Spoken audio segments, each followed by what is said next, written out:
warahmatullahi wabarakatuh. Perkenalkan, nama saya Bunga Rara Natasha dengan NIM B1B22407 dari Prodi Ilmu Politik.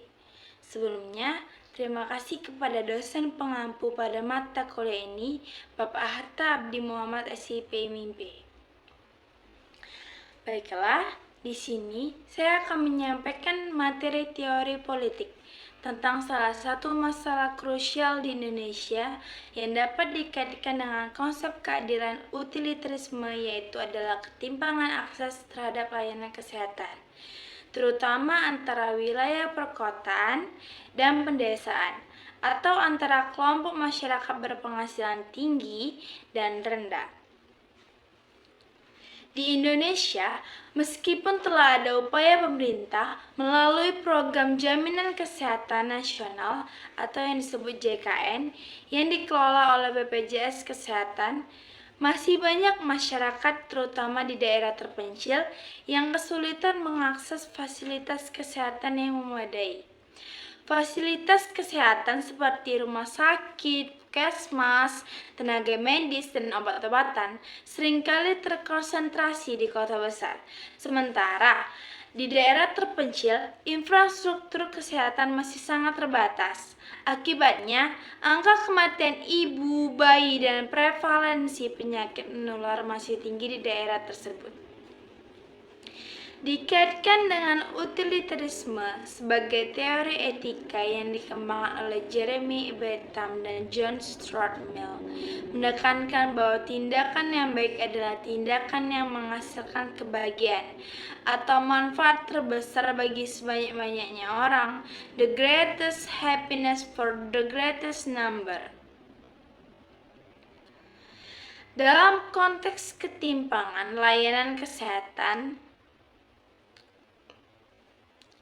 prinsip utilitarisme menuntut agar kebijakan publik dirancang untuk memaksimalkan kesejahteraan kolektif. Jika sebagian besar penduduk, misalnya 60% yang tinggal di daerah pedesaan, tidak mendapatkan akses layanan kesehatan yang layak, maka kebijakan saat ini gagal memenuhi prinsip utilitarisme karena manfaat kesehatan dan kesejahteraan tidak tersebar secara optimal. Sebuah kebijakan yang adil menurut utilitarisme bukan hanya yang merata, tetapi yang memberikan dampak terbesar terhadap peningkatan kualitas hidup secara keseluruhan. Misalnya, mengalokasikan lebih banyak sumber daya untuk memperbaiki fasilitas kesehatan di daerah terpencil, meskipun biayanya tinggi, dan menyelamatkan lebih banyak nyawa dan meningkatkan produktivitas masyarakat secara nasional, sehingga menghasilkan utilitas atau manfaat bersih yang lebih besar. Namun, dalam praktiknya sering terjadi alokasi sumber daya yang tidak efisien atau tidak adil, di mana investasi kesehatan lebih banyak mengalir ke kota besar karena pertimbangan ekonomi jangka pendek atau kepentingan politik, bukan karena pertimbangan utilitas maksimal. Jadi, ketimpangan akses layanan kesehatan Indonesia merupakan masalah krusial yang bertentangan dengan prinsip keadilan utilitarisme karena kebijakan yang ada belum secara optimal memaksimalkan kesejahteraan bagi sebanyak-banyaknya orang.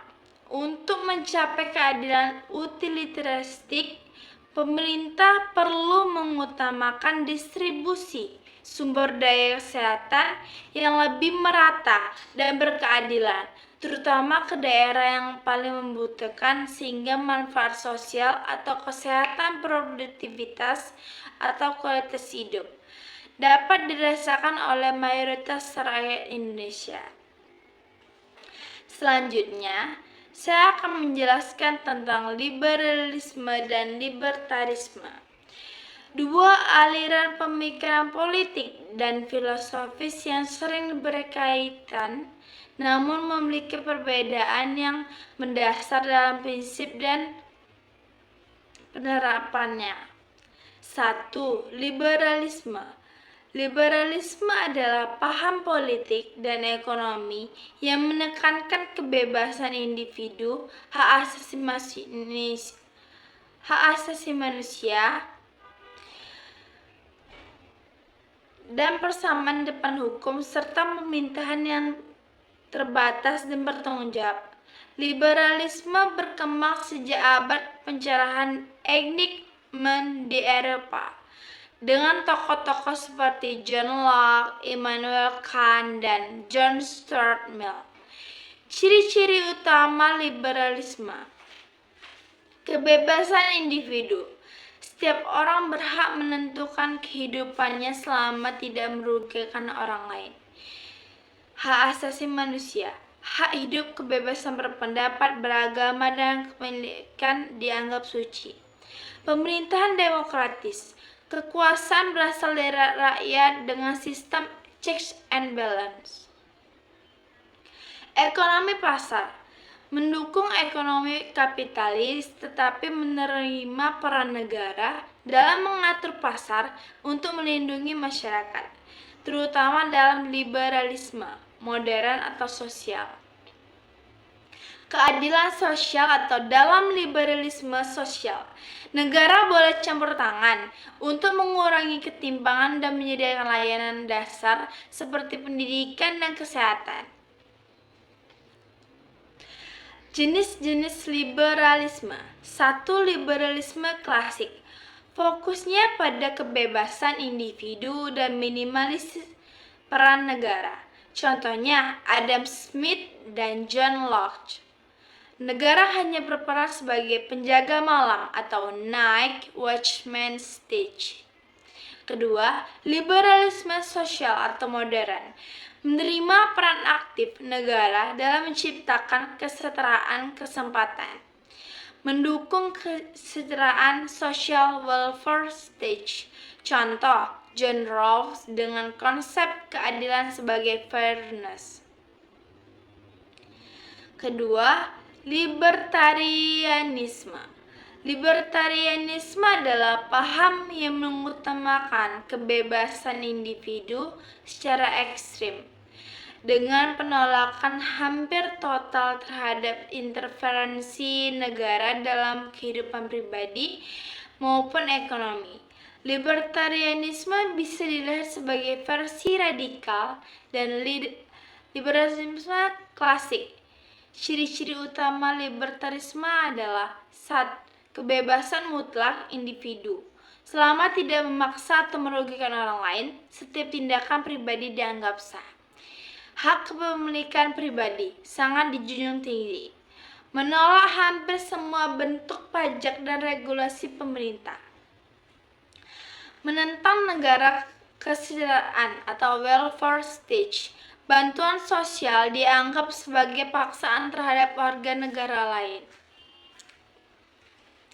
Mendukung pasar bebas tanpa campur tangan negara. Jenis-jenis libertarianisme.